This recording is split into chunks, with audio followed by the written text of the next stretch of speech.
Ya se puede ver. Bien, gracias. Muy bien, pues vamos a comenzar la clase.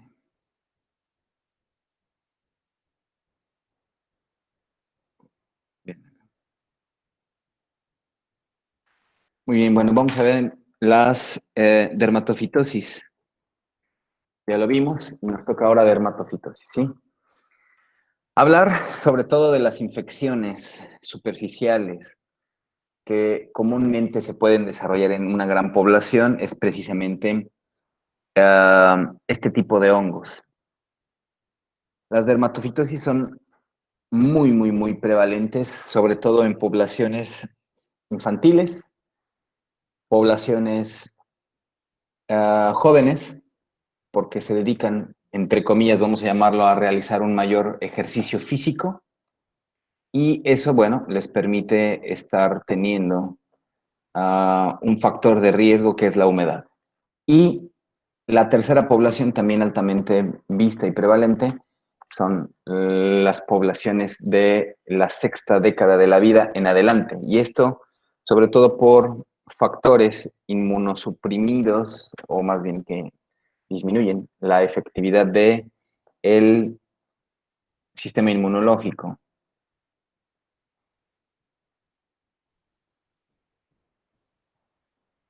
¿Sí?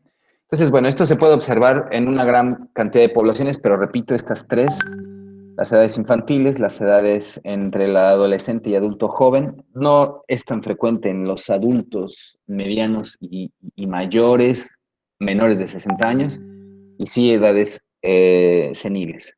¿Okay? Bueno, las principales síndromes clínicos se llama tiña del cuerpo o tiña corporal, y algo que se conoce como tiña crural, pero ojo, también esto puede afectar a manos y pies. De hecho, hay algo muy común y que es tan popular a veces en la televisión, inclusive por la gran cantidad de fármacos que se ofertan de venta libre. Y tenemos también una de afectación un poco más profunda, que viene siendo también en afectación de los anexos, pero en este caso se le conoce como onicomicosis, ¿sí? En este caso, sobre todo el tratamiento viene a ser más prolongado de una forma sistémica para la efectividad y la erradicación de este hongo. No sucede así como por ejemplo con las anteriores, la tiña corporal, la crural y todas las que se desarrollen en las extremidades. Bueno, el diagnóstico en realidad es muy sencillo. El diagnóstico tiene mucho que ver con la ubicación de las lesiones y aparte, la ubicación de las lesiones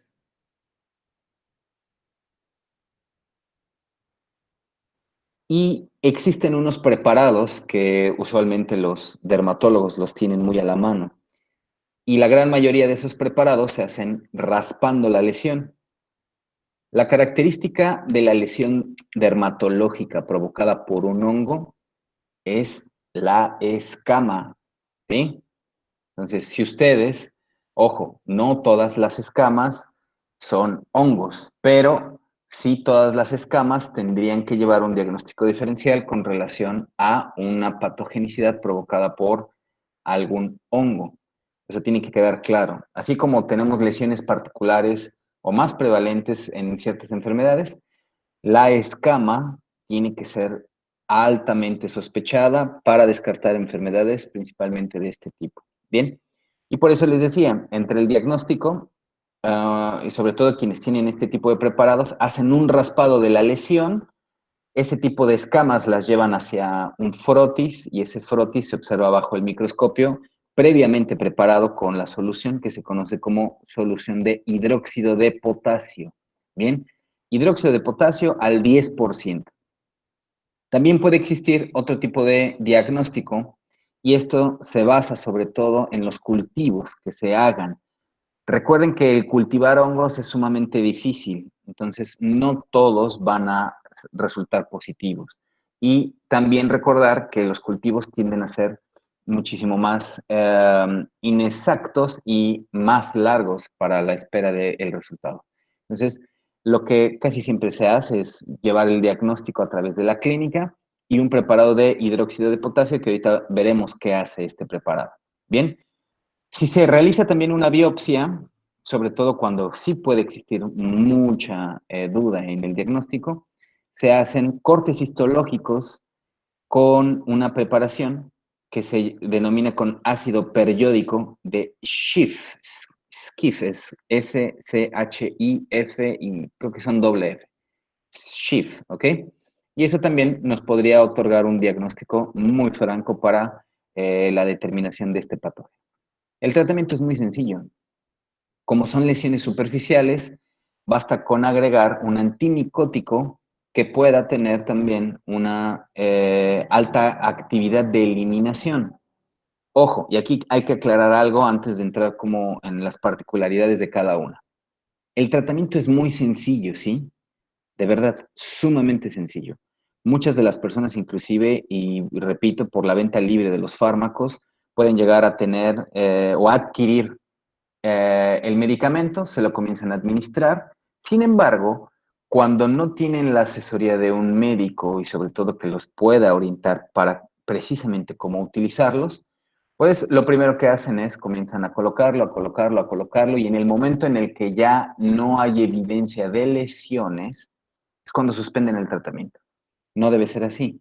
Bien, el tratamiento casi siempre, en la mayoría de todos los casos, sobre todo en las tiñas, se tiene que extender por lo menos 10 días más a partir de que la lesión ya no es evidente. Es decir, entre comillas, vamos a llamarlo, se aplica a una lesión sana, que no es una lesión sana, ¿sí? Porque todavía contiene alta proteína de los antígenos de estos hongos. Bien, ¿cuál es el principal factor de riesgo? Vuelvo a repetir, la humedad. Siempre va a favorecer el crecimiento de estos patógenos. Entonces, si hay personas, porque sí suelen existir, que tiendan a desarrollar con una gran facilidad este tipo de enfermedades, lo primero va a ser prevenir ¿qué? La humedad. ¿Cómo podríamos prevenir la humedad, chicos? A ver quién me dice. El uso de talcos. Ok, muy bien. ¿Qué más? Por ejemplo, los pacientes que frecuentan mucho, por ejemplo, lugares públicos que estén húmedos, usar Ajá. siempre sandalias. Ok, muy bien. O sea, recuerden, el arma más poderosa del Carmelo es la chancla, entonces pues, hay que propiciar que utilicen chanclas, pero no únicamente como en la calle, ya hablábamos de eso, ¿no? Hay que tratar de propiciar que sea en los lugares públicos, sobre todo las personas que sí tienden a ir a baños, a vapor, a los spas, a las piscinas, tienen mucho factor de riesgo. Muy bien, ¿qué otra cosa para disminuir la humedad? Evitar el uso de telas No sintéticas. estar, Muy bien, eso también es importante. Hay telas que no favorecen la transpiración y que mantienen mayor grado de humedad. Bien, ¿qué otra? ¿Alguna otra? ¿Nada? Bien. Si existen, ejemplo, el uso de, hay que diferenciar entre lo que es un desodorante y en lo que es un antitranspirante, ¿sí? Yo les voy a decir por experiencia personal, en la vida he utilizado un antitranspirante. Yo utilizo desodorante. Digo, es como nada más para, no es para que sepan, pero les voy a explicar por qué tienen que relacionarlo. Porque existen personas como yo que tienen una piel, sobre todo en las regiones donde tienden a ser más húmedas, en donde si se utiliza un antitranspirante, tiende a ocluirse la glándula. Bien, y eso, ok, sí, no favorece la humedad, es una realidad, pero nos trae otro tipo de complicación que va a ser una foliculitis. ¿Correcto? Entonces, no es recomendable para personas que tengan una piel sensible, sobre todo, vuelvo a repetir, en zonas muy húmedas, el uso de los antitranspirantes. Para personas que en realidad no tienen como tanto desarrollo hídrico a nivel glandular, vaya, es fabuloso utilizar un antitranspirante, pero si no, un desodorante, ¿correcto? doctor, ¿Sí? ¿cuál sería un efecto adverso de las personas que se quitan las glándulas sudoríparas en el área de las axilas? Ok, Las glándulas sudoríparas se van a mantener. O sea, tú nunca vas a poder resecar todas las glándulas sudoríparas. Si se extrae un poco de piel, por supuesto que van a extraerse glándulas, pero la, el principal mecanismo que nosotros tenemos para regular la temperatura corporal es precisamente a través de la sudoración, ¿sí? Al no favorecer esa sudoración, no va a existir un equilibrio entre la temperatura interna y la temperatura externa. Digo, tal vez estaríamos hablando a lo mejor de las glándulas nada más axilares, pero aún así podría desarrollarse un mayor riesgo de infección, porque con el sudor también se barre una gran cantidad de piel que está siendo, que se está perdiendo por el grado de queratinización y por el ciclo normal de el queratinocito, y entonces tendría mayor riesgo a propiciar infecciones locales, ¿sí? Les vuelvo a repetir, es como la foliculitis. Entonces, ese sería el principal factor. ¿Bien? Bueno, vamos a iniciar entonces. Recuerden, tratamientos tópicos es en la gran mayoría, a excepción de quién, a excepción de la onicomicosis. Ya veremos qué será bueno para ellos. El tratamiento casi siempre de elección es el fluconazol, ¿correcto? Bueno, tiña corporal. ¿Qué es la tiña corporal? La tiña corporal es aquella dermatofitosis que va a afectar a la cara y los brazos. Sobre todo en este tipo de pacientes existe un antecedente también que puede favorecer esto, y es tener un gato. ¿Por qué un gato? Porque existe una forma de transmisión también del patógeno que es muy similar. En este caso, por ser hongos, sí tienden las levaduras y los microfilios, etcétera, a tener una mayor diseminación, inclusive en superficies inertes, en fómites. Entonces, en este caso, para la tiña corporal puede existir precisamente la exposición, ojo, no al Trichophyton rubrum, no, al Microsporum. Bien, ese es otro hongo que se transmite a través de los felinos, los gatitos. Entonces, se llama así Microsporum. El principal agente patógeno para el ser humano es Trichophyton rubrum, ¿ok? Esto, no sé si se pregunta examen, aún no lo decido, pero sí deben tenerlo en cuenta, porque los tricofitones son los que más favorecen las tiñas. Puede existir un riesgo también a diseminar más la región y, ojo, puede tener también un origen extensivo. ¿Qué significa esto? Que una persona que tenga una tiña, cruris, ejemplo, pueda transmitirse o autoinocularse ese tipo de patógeno a través de manos sucias y se las llevan hacia la cara o se las llevan hacia la axila o se las llevan hacia los brazos. Entonces, a eso se le llama el origen extensivo. Bien, la principal manifestación clínica al momento de que nosotros tenemos una descamación siempre va a ser el prurito. Bien, por eso pasa una parte de lo que ya vimos entre todas las enfermedades exantemáticas, por ejemplo, la más pruriginosa, que es varicela. Varicela no da comezón, en realidad, la vesícula. Da comezón cuando la vesícula ya se rompe y esa parte comienza entonces a generar una costra. Ahí comienza a descamarse y eso genera más prurito. Bien, entonces en este punto el prurito es también el síntoma cardinal. Es lo que más va a diferenciar hacia una lesión. Y cuando nosotros tenemos dudas, sobre todo en eso, le preguntamos al paciente, ¿y qué le sucede aquí? ¿Le duele, le arde, siente caliente? ¿Qué le pasa? Y ellos les van a decir, usualmente me da comezón, doctor. Bien, entonces lo podríamos hacer muchísimo a esto. Entonces, tenerlo muy en cuenta. Los anillos, sobre todo de los eritemas en la tiña corporal, tienen una característica. Perdón, ¿alguien iba a hablar? Sí, yo, Ari, disculpe que Adelante, la Ari. interrumpa. A ver, entonces, lo del origen extensivo, por ejemplo, si tengo tiña en pie, por ejemplo, y me rasco y no me lavo las manos, ¿me puedo infectar alguna otra zona? Correcto, existe el riesgo. ¿Sí? Ok, gracias. Sí, eso es común. O sea, ¿por qué vas las personas que van a un gimnasio y no se ponen las sandalias? ¿Por qué se infectan? Pues bueno, precisamente el tocar las superficies contaminadas es lo que favorece también esto. Pasa exactamente con la autoinoculación. Si tú tienes una tiña a nivel regional corporal, a nivel genital, a nivel de las extremidades, te tocas una cara y la cara por alguna razón en esa zona no hay una buena defensa celular, ¿sí? En este punto podría existir una diseminación, ¿sí? La gran mayoría no se extiende.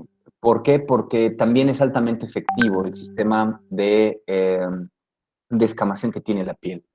Sin embargo, recuerden el principal factor de riesgo. Si la zona se mantiene muy húmeda, muchísimo riesgo para desarrollar. Bien, entonces, bueno, les comentaba algo que tienen que tener en cuenta. Bien, vean sobre todo la característica de la lesión.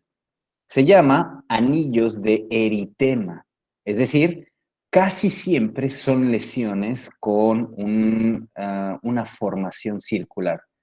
No traten de encontrar siempre lesiones muy bien circuladas, ¿sí? O sea, esto es como de libro, como para tratar de entender y tratar de imaginarnos cómo son las lesiones, ¿sí? Pero usualmente pueden tener esta predisposición. Es decir, que sí tienen la forma redonda, pero pueden ser un poco más alargadas. No es totalmente simétrica para que me dé a entender. Bien. Y los bordes son los que más van a descamarse, ¿correcto? Y la segunda característica es que el centro siempre mantiene una mayor zona de piel sana y por ende se ve de otro color, ¿correcto? Entonces, la lesión característica va a ser una lesión en halo o lesión redondeada que tiene un borde eritematoso y que el borde es lo que principalmente se descama, ¿sí? Es ahí justo donde el paciente más se rasca y la zona más sana precisamente es la zona central. Por ende, es la zona que tiende a tener una coloración entre la coloración normal de la piel y la coloración blanquecina. ¿Ok? Es inclusive también desde esta zona donde comienza a sanar, donde comienza a recuperarse la piel. ¿Ok? Diagnóstico para la tiña corporal, dijimos que la gran mayoría de todas las tiñas de las dermatofitosis van a realizarse por clínica o por un raspado de hidróxido de potasio. Bien, entonces eso se puede llevar a cabo, incluso a través del hidróxido de potasio y la descamación de las células se puede llegar a cultivar, pero recuerden que el cultivo siempre va a tardar más. Puede existir también, y eso hay que tenerlo en cuenta, la extensión hacia los folículos pilosos y causar una afectación de oclusión que se le conoce como pioderma. Bien, el tratamiento, dijimos, es tópico. Tratamiento en miconazol, fluconazol no es tan visto para este tipo de dermatitis. Se utilizan los más leves, que es el miconazol, el clotrimazol, y en algunos casos donde puede existir una extensión regional, ahí sí vamos a utilizar un tratamiento oral a base de terbinafina.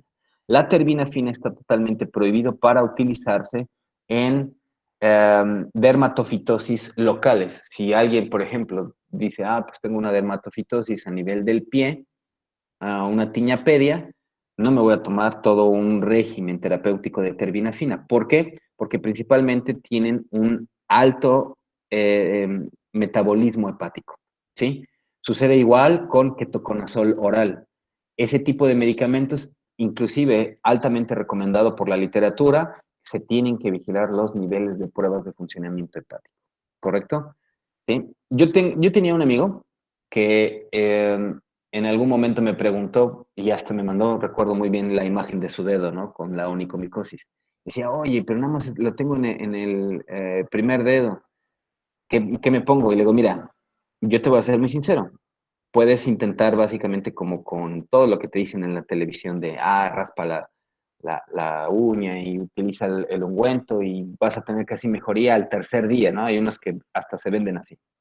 Eso no es una realidad. Ya, por ejemplo, para la onicomicosis requerirás un tratamiento sistémico. Sin embargo, yo te recomiendo que durante ese tratamiento no tomes alcohol. Sucedió que no hizo caso y se fue a echar su trago. Entonces ahí tuvo un dolor muy fuerte a nivel del hipocondrio derecho. Se vio que fue nada más transitorio, pero fue precisamente por la elevación grande que tuvo de las transaminasas, provocadas por la administración de un medicamento oral, ¿sí? Entonces, siempre moraleja, tienen que decirles a sus pacientes en el tratamiento de las micosis profundas, sobre todo, que no tienen que consumir alcohol por el alto metabolismo hepático. Bien, y de verdad, si ustedes leen, por ejemplo, diagnóstico clínico y tratamiento con Lange Papadakis, exactamente dice, todos los pacientes con el tratamiento de terbinafina tienen que llevar de una forma mensual una evaluación de pruebas de funcionamiento hepático. ¿Ok? Entonces, es recomendable. Glicerfulvina e itraconazol se utilizan en menor cantidad. La glicerfulvina, sobre todo, se administra 2 veces al día y recuerden, 10 días por lo menos, más la extensión de una piel sana. Siempre se lo tienen que mencionar eso a su paciente. El itraconazol, por ejemplo, viene en una presentación de 200 miligramos. Lo bueno es que se administra cada 24 horas. Ahora, no sé si ustedes han visto, porque yo, por ejemplo, a mí me llegan, yo solicito medicamentos y existen unos medicamentos que contienen corticosteroides, combinados también con un antimicótico. Bien, entonces, los corticosteroides se utilizan únicamente cuando tenemos una mayor diseminación. Sí puede ser una diseminación regional, puede ser una diseminación local, pero que sea exacerbada. Ejemplo, este caso, ¿sí? Este caso bien podría a lo mejor ir mejorando con el simple hecho de administrar miconazol, simple, pero le favorecería muchísimo mejor el utilizar un corticosteroide muy leve, por lo menos en el aceleramiento de la curación, y posteriormente en la piel sana ya dejar de utilizar el corticosteroide y únicamente el antimicótico. Recordar siempre, 10 días por lo menos. ¿Qué sería lo óptimo? 2 semanas. ¿Bien? Eso es altamente relevante. ¿Alguien iba a Doctor, preguntar disculpe, algo? ¿cuánto era? Sí, ¿cuánto era la dosis de la glifolvina? La Ajá. grisofulvina, viene la grisofulvina en presentación de 250 miligramos y de 500 miligramos y se administra 2 veces al día. Recuerden, no les voy a preguntar como dosis, porque eso sí es una desventaja para ustedes, porque aún no llevan farmacología, pero esa es la dosis. ¿Bien? Bien, siguiente. Entonces ya tenemos la primera tiña, la tiña se llama tiña corporal. La segunda tiña, que es también una dermatofitosis, se conoce como tiña crural. Y la región en donde va a existir la afectación es a nivel de la ingle y los pliegues cutáneos, básicamente a nivel del perineo. Puede ocasionarnos, sobre todo, como sintomatología, recuerden, también se descama, prurito intenso. Pero en este tipo de pacientes, por la afectación inclusive a nivel del perineo más cercano hacia el ano, pueden cursar con prurito anal. ¿Sí? No es tan frecuente, pero sí puede estar asociado el prurito anal. Bien, dentro de las manifestaciones clínicas, recuerden, el prurito siempre va a estar presente. Suele asociarse un exantema que es de características asintomáticas. Aquí se ve, de hecho, todo este tipo de puntilleo. Ahora, si se dan cuenta las lesiones que acabamos de ver con la tiña corporal, en esta no se ve tan centralizada la lesión. Tal vez si pudiéramos acercarnos más a las lesiones de este paciente, podríamos ver si un halo redondeado. Aquí hay otro halo redondeado, aquí hay otro halo redondeado, aquí hay otro halo redondeado, pero nunca va a ser, y vuelvo a repetir, todos los pacientes como este tipo. Bien, siempre tener también eso en cuenta. ¿Qué pasa también con la tiña crural? Las lesiones básicamente se suceden en los márgenes, o sea, con márgenes marcados eritematosos y los centros sin una afección. Las periferias igual son escamosas y en ocasiones también puede existir formación de pústulas, sobre todo por el efecto de rascado en el que el paciente no tiene limpias las manos, comienza a rascar y puede infectarlo y crear una foliculitis, sobre todo por la región que contiene mucho vello. Bien, el área, y eso también hay que comentarlo a los pacientes porque este tipo de tiñas suelen ser de una afectación mayor. ¿En quiénes creen que sean altamente prevalentes las personas que tengan tiña crural? ¿Qué me dice? Los bebés. Frecuentes mayores. Los bebés, sí puede suceder en los bebés, eso es una dermatofitosis que se conoce como tiña de pañal. Bien, sí puede suceder y es una realidad. ¿Qué más? Adultos mayores. Ok, sí, adultos mayores, pero en específico, ¿quiénes? ¿Quienes frecuentan hoteles? No, no. En realidad esto no sería tanto un factor de riesgo como por frecuentar hoteles o zonas húmedas. O sea, zonas húmedas sí, pero sería más baños públicos. Pero yo me refiero a qué tipo de profesión o a qué tipo de actividad podría... A los deportistas, doctor. ¿Homosexuales? Que deportistas, homosexuales, ¿por qué homosexuales? Pues por, no sé. No, pues no. Homosexuales no. Bien. ¿Quién más tendría altamente una prevalencia hacia desarrollar esto? Piensen, o sea, ¿quién se va a mantener húmedo en esa zona? Buceadores, nadadores, ¿Quién? pescadores, buceadores, nadadores. Ok, eso sería más una tiña corporal, pero las personas que se mantienen más tiempo sentadas, ¿quiénes serían? Las personas que viven sobre Transportistas, oficinistas. Y sobre todo, ¿saben quién tiende a desarrollar mucho esto? Los motociclistas y ciclistas, ¿sí? Todas esas personas que desarrollan una alta sudoración a nivel regional, créanlo, son los que más se afectan, ¿bien? Tener ese factor de riesgo importante en estas personas, ¿sí? Adelante. También tendría mucho que ver con utilizar ropa interior inadecuada o Claro, muy una ropa más ajustada, sobre todo prendas de... Y qué bueno que lo tocaste. Este punto es muy necesario para sus pacientes. En la mejor forma que ustedes le expliquen también que es un hongo, que se está extendiendo, que no se rasque, también le tienen que mencionar, y qué bueno que lo tocaban porque luego se me olvida, le tienen que mencionar, y sucede tanto en este tipo de dermatofitosis como, por ejemplo, en afecciones por secreción vaginal por cándida, que las personas tienen que lavar su ropa interior, preferentemente toda junta, ¿sí? Si bien puede existir una diseminación a través de fómites, pero necesita el factor que es la humedad, toda la ropa preferentemente interior se tiene que lavar al mismo tiempo y toda al mismo tiempo preferentemente se tiene que exponer hacia el sol, ¿sí? Ese es también lo más recomendado que le pueden dar a sus pacientes. Entonces, eh, ¿qué otra cosa vamos a propiciar para que no tengan tanta humedad? Bueno, vamos a recomendarle, mire, si usted suda muchísimo, búsquese un talco que sea un talco secante. Hay una gran variedad de marcas comerciales, las que ustedes quieran, ¿sí? Eso podrían estar utilizando. Aquí en esta zona, utilizar un antitranspirante o un deodorizante no sería tan óptimo. Bien, crearía muchísima foliculitis. Únicamente en casos muy graves se puede utilizar grisofulvina o terbinafina. Esta puede ser, por lo menos en mi experiencia, la tiña que más recurrencias da junto con la de pie de atleta. Bien, son las dos. Tal vez me iría más por la de pie de atleta, sobre todo en edades juveniles y en la población en general, la tiña crural sería la más recurrente. Bien, entonces, bueno, aquí pueden ver, por ejemplo, una lesión más confluente, centralizada, y recuerden, el área de en medio va a ser la que pueda originar una piel más sana hacia el exterior.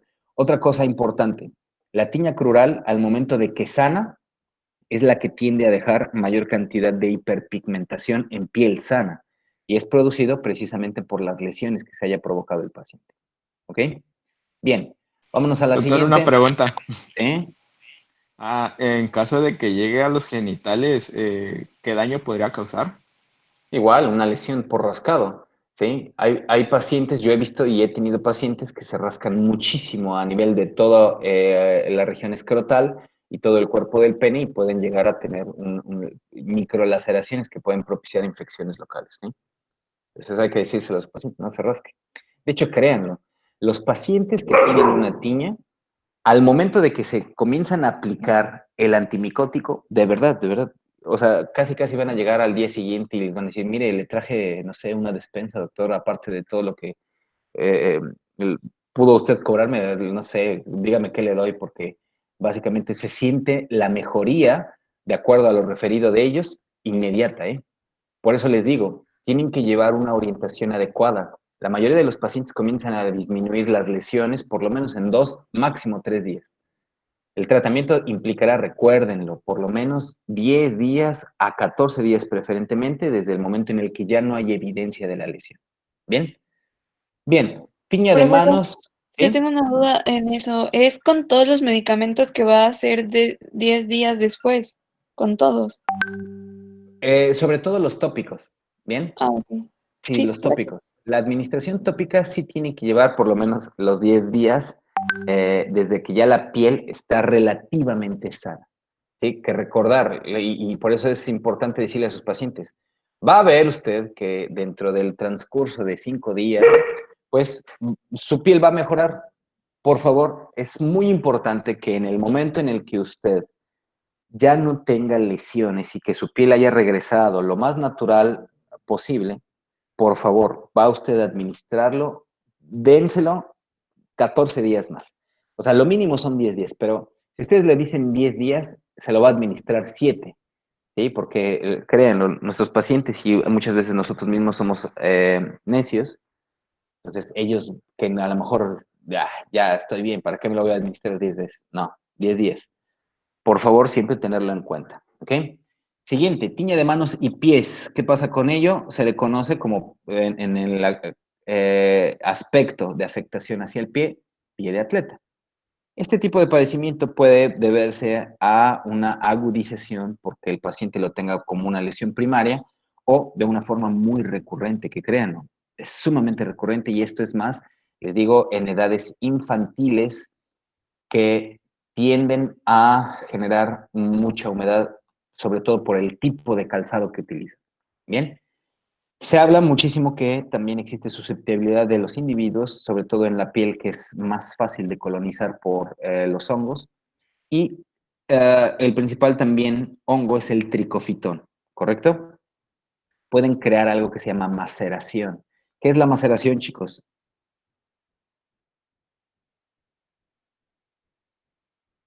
¿Qué es la maceración? ¿Nadie? ¿Es cuando se comienza a descamar?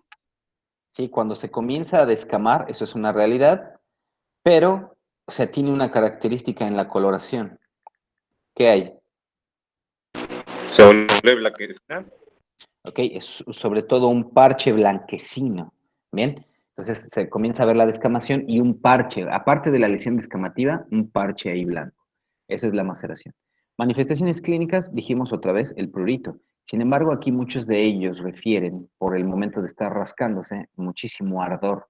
Muchas personas, y también yo lo he visto en consultas, digo, ya no es tan frecuente que vea nada más esto. Esto es, no sé, suele suceder en las consultas porque yo no soy del, por ejemplo, de los médicos que si alguien me va a ver por alguna razón que, no sé, me tenga confianza y me dice, oye, Rafa, mira esto, y de repente me enseña una tiña, pues no le voy a decir, ay, ve con el dermatólogo. No, hay que saber de todo, ¿no?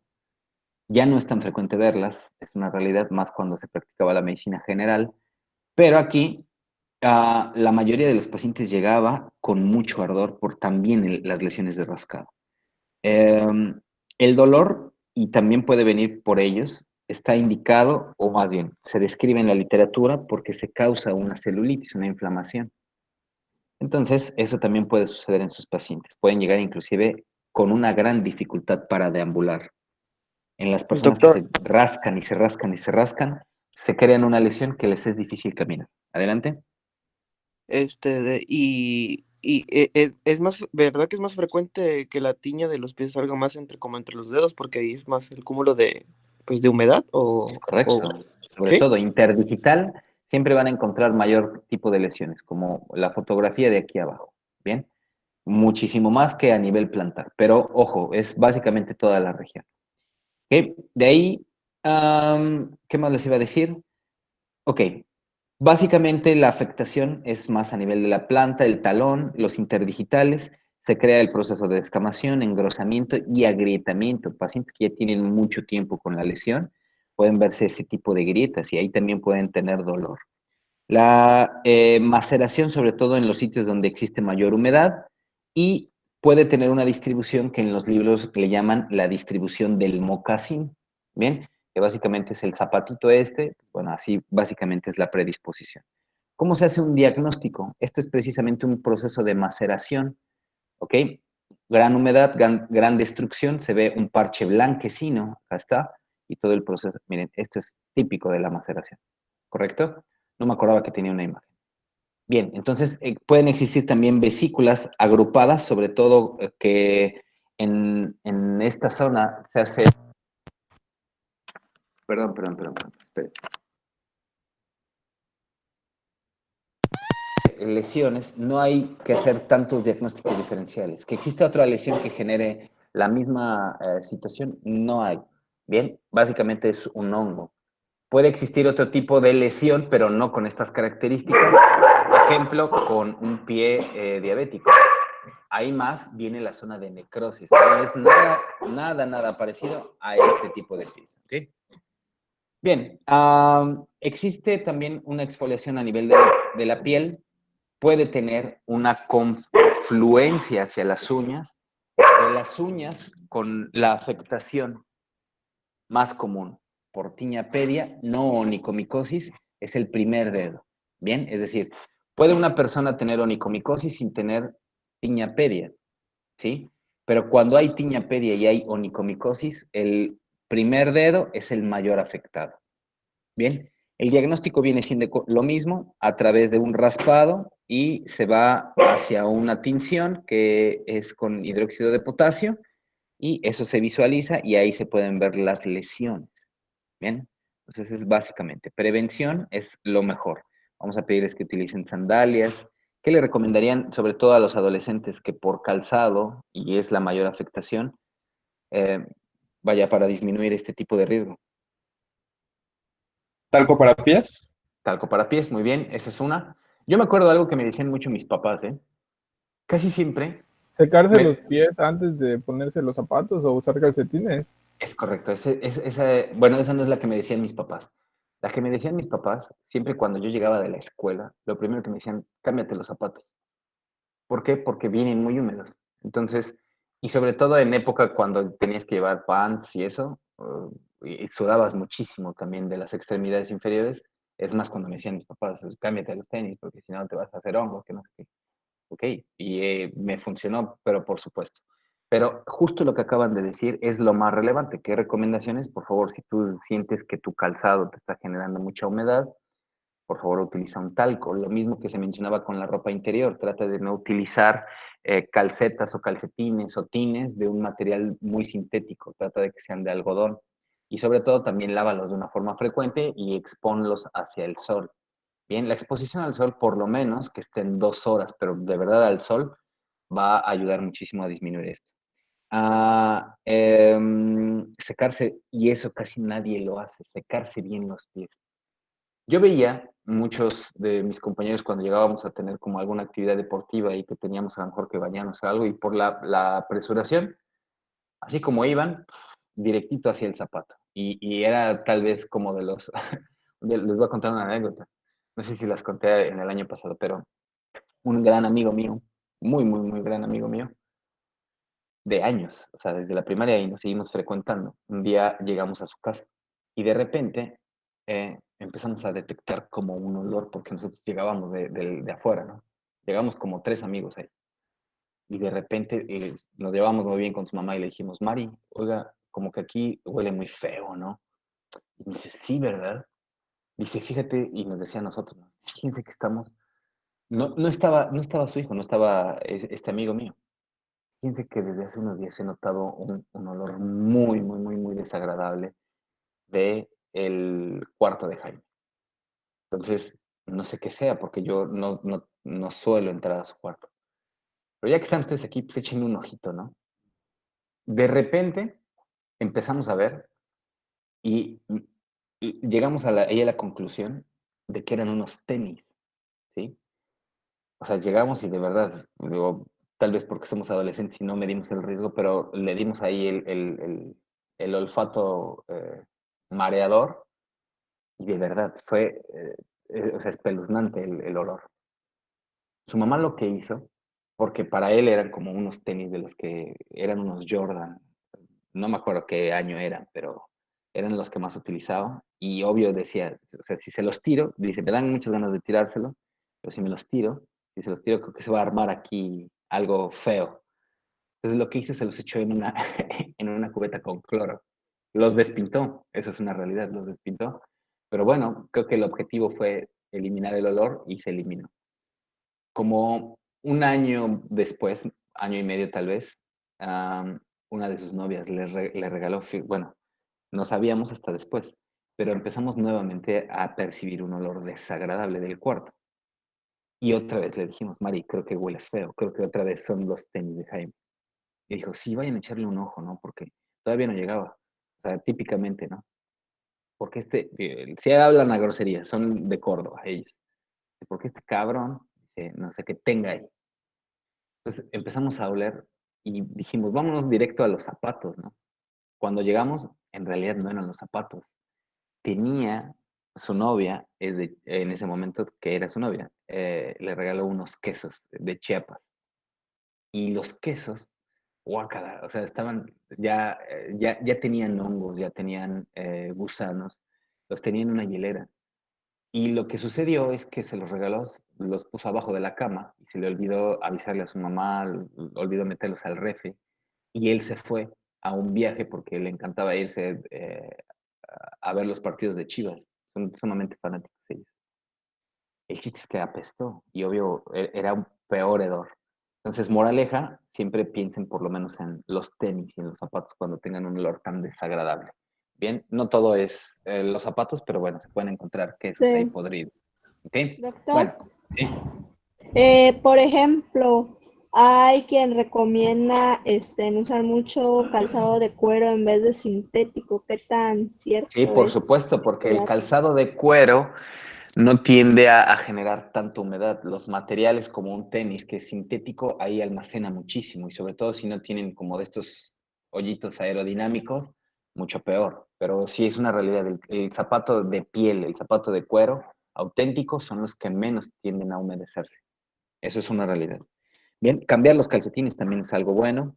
Y bueno, ya hablábamos del talco. Tratamiento igual, puede utilizarse algo que se llama subacetato de aluminio. Esto es en baños de 20 minutos al día, se mantienen los pies cuando hay lesiones como estas de maceración. Se mete en el subacetato de aluminio, por lo menos unos 20 minutos, se saca, se seca y listo. ¿Por qué? Porque aquí los azoles y los imidazoles tienden a actuar más lento, entonces hay que recuperar la piel. Se pueden utilizar sobre todo también miconazol, que es el más frecuente, el itraconazol y griseofulvina en casos de resistencia, porque también existen casos de resistencia. ¿Ok? Esto es lo que más se utiliza. Onicomicosis. ¿Qué pasa entonces con las onicomicosis? Doctor, una duda. Sí, sí, sí, adelante. Por ejemplo, así como en el caso anterior, o sea, unos pies ya en ese grado tan avanzado, ¿no? O sea, es que ahí venía el tratamiento, pero esto requiere también, por ejemplo, una debridación para... No, no, no. No, este no requiere debridación, no es tejido necrótico. Tejido necrótico ya lo verías de una coloración azulada, morada, totalmente desvitalizada. Ahí sí requieres una debridación, aquí no. Sí, aquí únicamente mantenerlo lo más limpio posible, agua, jabón, y de ahí, ahora sí, darle todo el tratamiento antimicótico. ¿Ok? Ok. Bien, onicomicosis. El mayor lugar donde yo vi onicomicosis fue justamente en el servicio social. Y obvio era gente que no tenía como para un calzado y utilizaba mucho guarache.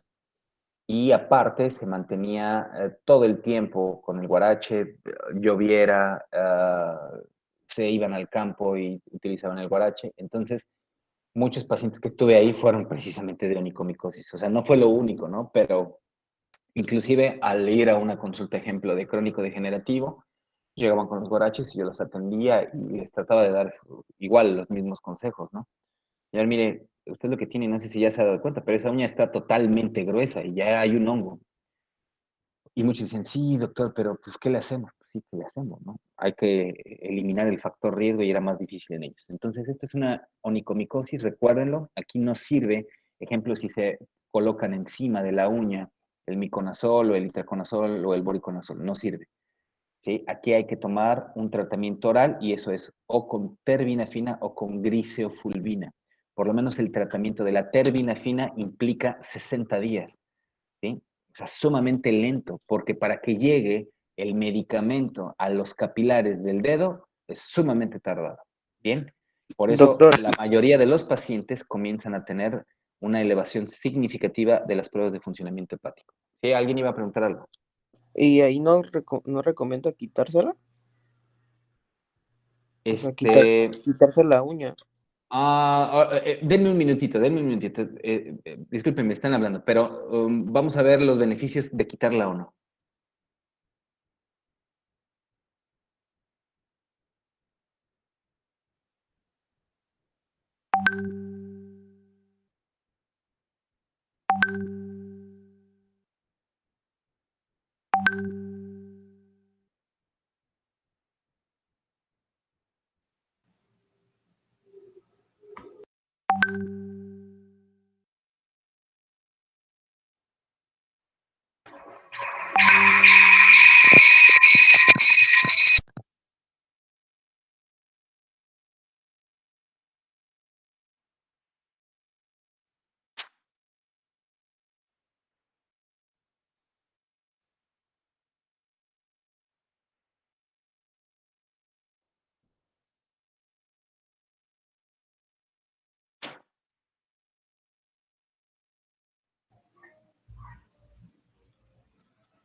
Discúlpenme, es que me estaban pidiendo una ambulancia y yo no manejo nada de ambulancia. Bueno, ok, hay beneficios y hay riesgo.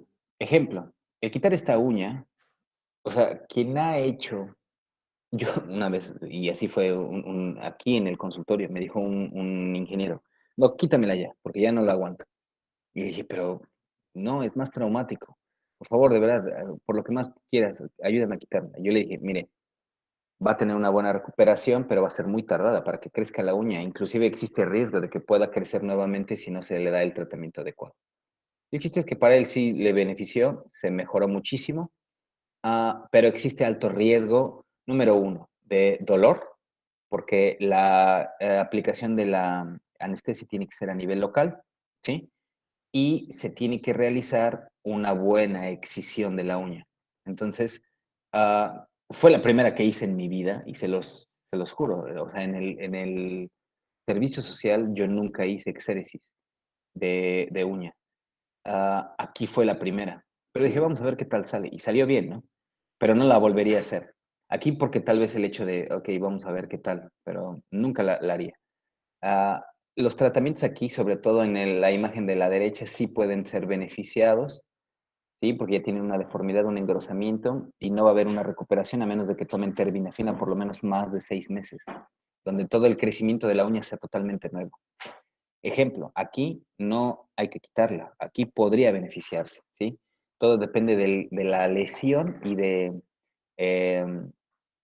la extensión que pudiera tener y sobre todo si hay beneficio o no por el tratamiento oral. Bien, o sea, hay pros y hay contras, ¿correcto? Bien, vamos a ver algo. Doctor, ¿Sí?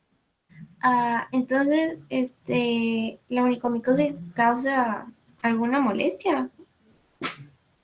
La onicomicosis no causa molestias, no Ajá. tiene ningún tipo de síntoma, únicamente Sí, van a sentir un yo se lo engrosamiento ahí. digo a mi papá y no veo que le cause ninguna molestia. Ni se va a quejar, ¿eh? O sea, Ajá. él va a poder tener su onicomicosis toda la vida y no va a haber nada. Es más una situación estética. Ajá, estético, ¿verdad? Así es. Ok. Sí, o sea, no crea ningún tipo. Ahí no hay prurito, ¿eh? Doctor, yo ¿Sí? tengo una duda, porque es que yo tengo una prima que tiene como, o sea, yo creo que sí es onicomicosis, porque pues tiene un honguito ahí en su dedo, el pie.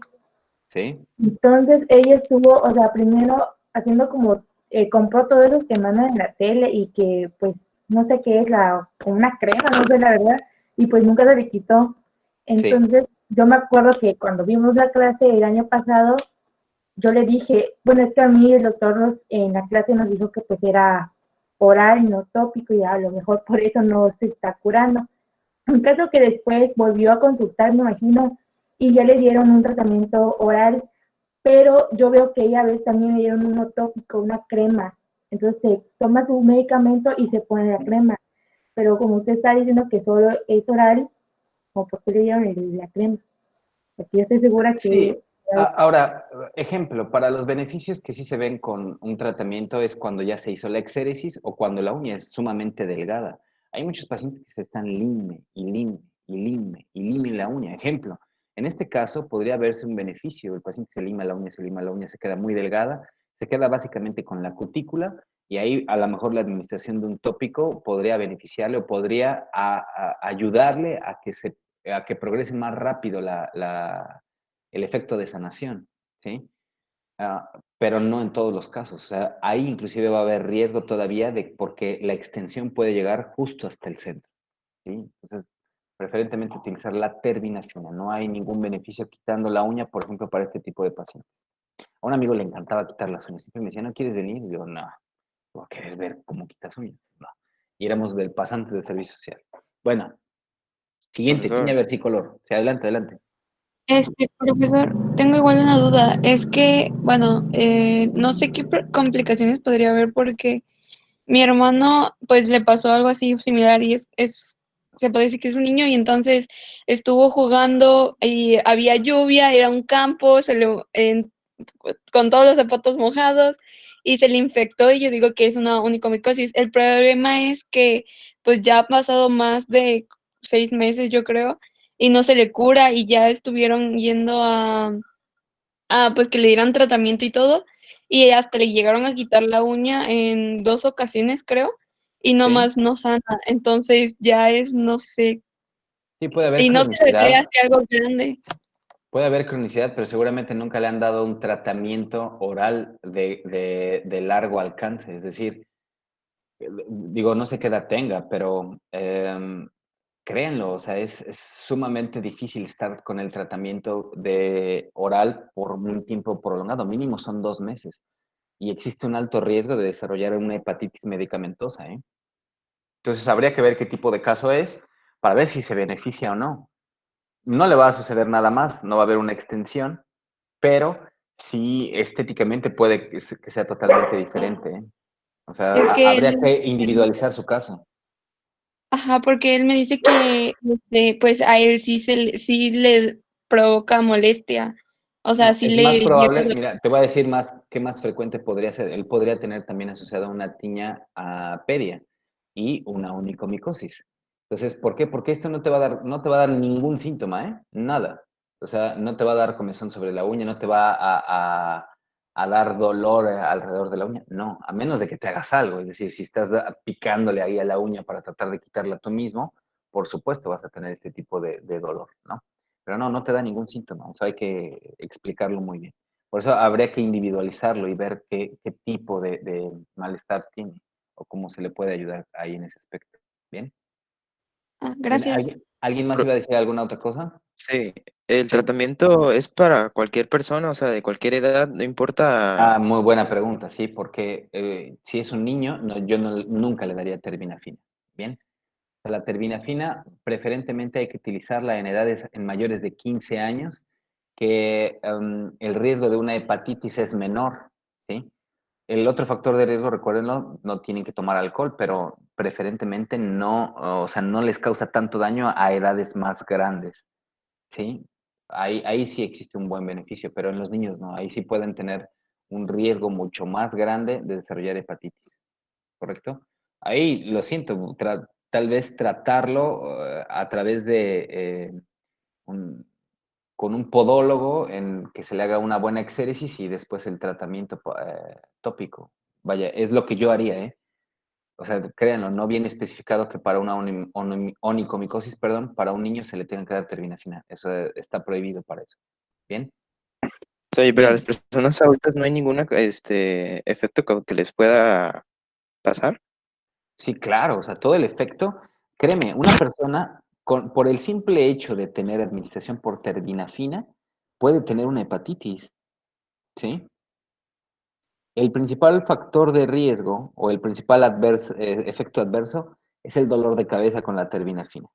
Hasta en un 10% tienen rash, prurito, náusea, diarrea, pueden tener dolor abdominal, pueden inclusive tener En un 3% suceden las hepatitis de las personas que se administran el terbinafina. Bien, entonces hay que ver inclusive hasta la alimentación. Pueden tener incluso síntomas muy relativos a un síndrome de Steven Johnson. O sea, hay un montón de cosas que pueden suceder con la terbinafina. Por eso, o sea, hay que ver el riesgo-beneficio que tengan con la administración de este tipo de medicamentos. Digo, bien vigilado, no hay ningún problema, ¿eh? Eso sí es una realidad. Yo he dado terbinafinas para algunos casos y siempre pido mis pruebas de funcionamiento hepático. Si veo que las transaminasas se están elevando, listo, hay que bajarle a la dosis y nos mantenemos ahí. O sea, todo tiene que hacerse bien, pues. ¿Correcto? Bien, vámonos ahora sí a tiña versicolor. Tiña Doctor, antes versicolor. de que empiece, una pregunta. Ajá. ¿Hace cuánto tiempo se receta la terminatina? Terbinafina. Terminatina, perdón. La terbinafina se administra, les vuelvo a repetir, por lo menos 2 meses. Por lo menos 2 meses, ¿sí? Las tabletas vienen en, si no mal recuerdo, miligramos 250 y se utiliza por lo menos 2 meses. En algunos tratamientos que son leves, se administra 6 semanas. 250 miligramos una tableta vía oral por 6 semanas. Pero puede existir, o sea, les vuelvo a mencionar, un efecto mayor de 2 meses, hasta 12 semanas, por ejemplo. ¿Ok? Bien, ahora sí, tiña versicolor. La tiña versicolor es una infección también micótica superficial. Es una infección leve. Yo también vi muchísimos casos de tiña versicolor en mi servicio social. ¿Sí? Y está provocado por otro tipo de hongo, ese se llama malacesia. Casi siempre es malacesia furfur. Entonces, esto es una afectación leve. Sucede básicamente la despigmentación porque es la lesión característica a nivel del tronco y a nivel de la espalda. Es una forma de levadura lo que está causando la infección y puede extenderse hacia los brazos y hacia ciertas partes de la cara.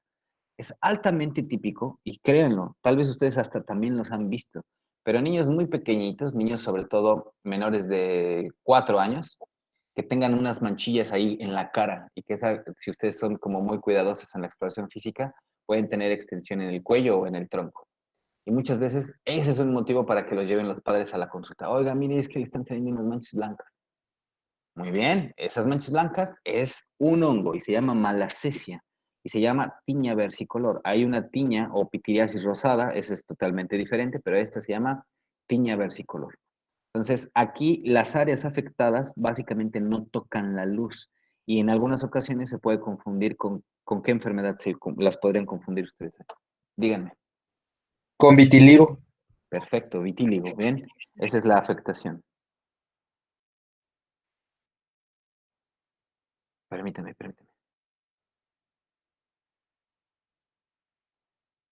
Bien, entonces con vitíligo. La clínica son lesiones asintomáticas. En la gran mayoría, yo les podría decir, el 99% de los casos no generan nada.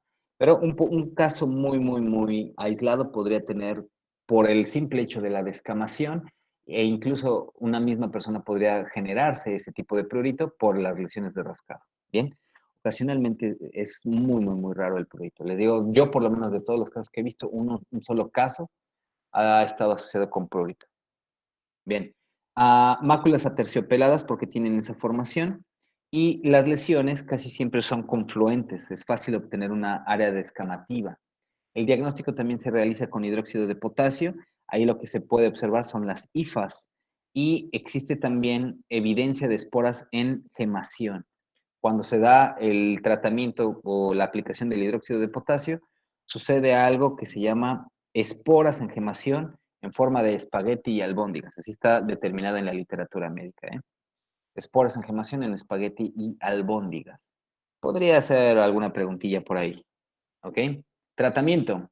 Loción de sulfuro de selenio, que es difícil conseguir. Se consigue muchísimo. Bueno, yo tuve un caso de una pequeñita aquí en Carmen, hija de un trabajador también, y me dice, oiga, doctor, ¿qué es esto?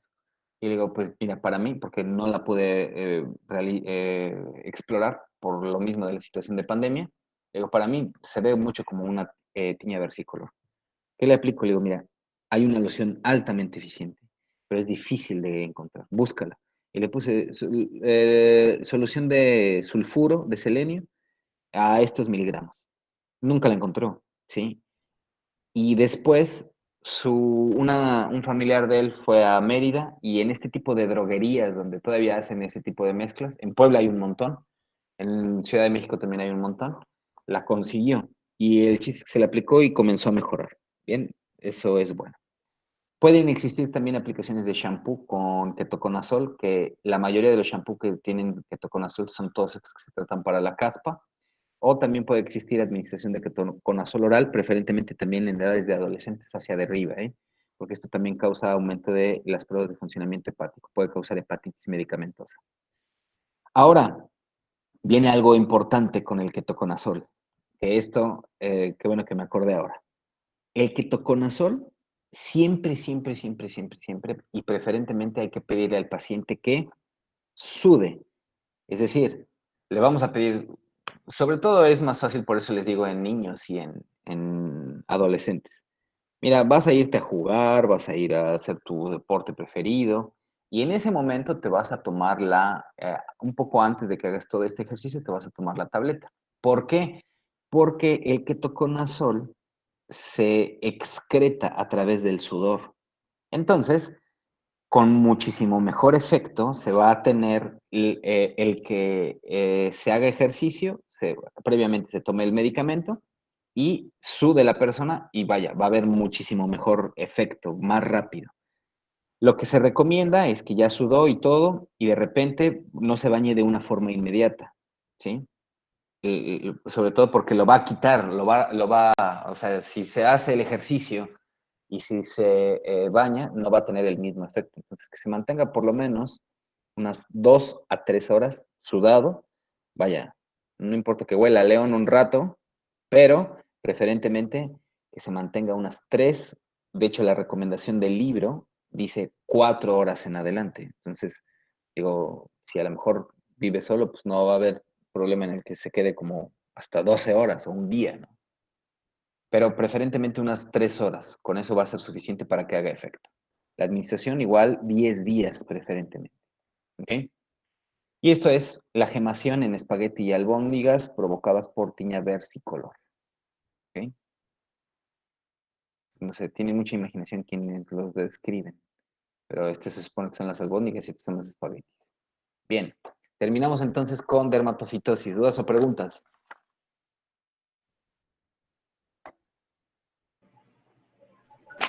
Doctor, yo tengo una duda en lo de A ver, adelante, América. onicomicosis. Ajá. En lo de onicomicosis, no me quedó muy claro si el tratamiento solamente es oral o también se puede dar un tratamiento oral y un tratamiento tópico al No, mismo tiempo. tratamiento oral. O sea, la onicomicosis va a ser oral. Les vuelvo a repetir, no hay ningún tipo de estudio clínico que determine que es más benéfico darle un tratamiento tópico. Yo les decía de un niño, porque con un niño no le vamos a dar terminafina. Es decir, si un niño en realidad tiene ya la onicomicosis, yo lo que haría es tratar de mandarlo con un podólogo, tal vez hasta no hacer la extracción, pero hacer ciertos cortes que hacen los podólogos para que pueda ingresar de una mejor forma el tópico, pero decirle al papá y ser muy claros con ellos. O sea, no va a existir una buena probabilidad de curación en el dedo de su hijo, ¿sí? ¿Por qué? Porque este tratamiento tiene que ser oral, pero no se lo puedo dar ahora porque es niño. ¿Ok? Sí, es que ve que hay como pomadas como el UNES y así que No sirven, no se sirven supone que ese son tipo. para O sea, no hay ningún tipo de tratamiento tópico, ¿ok? Les vuelvo a repetir, tal vez, o sea, sí sería bueno utilizar este tipo de medicamentos siempre y cuando no tengas uña. O sea, ahí sí, te la llevas con la forma tópica, pero ya no le estarías dando, o sea, ya no se vuelve una onicomicosis, ya a final de cuentas hiciste una extracción de lo que está contaminado, que es el anexo, que es la uña, ¿bien? Entonces, pues claro que sirve ahí. Y de hecho, la mayoría de ese tipo de productos lo que te recomienda, yo leí una vez el apartado y decía, tienes que preferentemente limar tu uña diario o 2 veces al día, no me acuerdo qué decía, y aplicarla. Entonces, precisamente porque un paciente fue y me dijo, mire, es que le estoy limando y ahí va, y ahí va. Le digo, pues ahí va y te vas a tardar un chorro, ¿sí? ¿Ok? ¿Alguien iba a preguntar algo más? Gracias. Sí, no, De nada. no sé si recuerda que le había comentado de un caso de conocido mío de que, por ejemplo, se mojaba las manos o los pies y a veces le empezaba un prurito muy intenso. ¿Se podría tratar de una tiña? A ver, otra vez. ¿Cómo? ¿Se podría para tratar una tiña qué?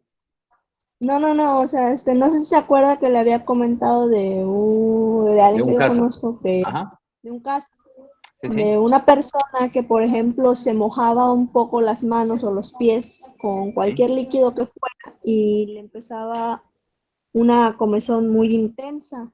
Sí, sí. Entonces, se podría tratar de una tiña. Sí, podría ser una tiña, habría que verlo. Yo tengo, ¿saben? Tengo como unos 11 trabajadores de como 700 que son maniobristas y que utilizan el guante de carnaza y tienen micosis a nivel de las manos, ¿sí?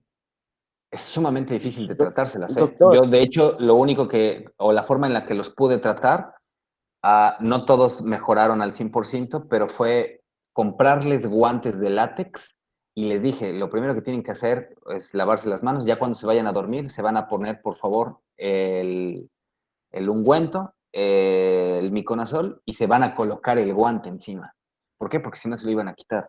Y así mejoraron, por lo menos de esos 10, mejoraron unos 6, yo creo. Bien, significativamente. ¿Qué es lo malo? Que ahí no les puedo eliminar el factor de riesgo. Es decir, o tienen que utilizar el guante de carnaza para hacer su trabajo o no pueden hacer el trabajo. Entonces, ellos regresan y a los 2 meses vuelven a tener la aparición.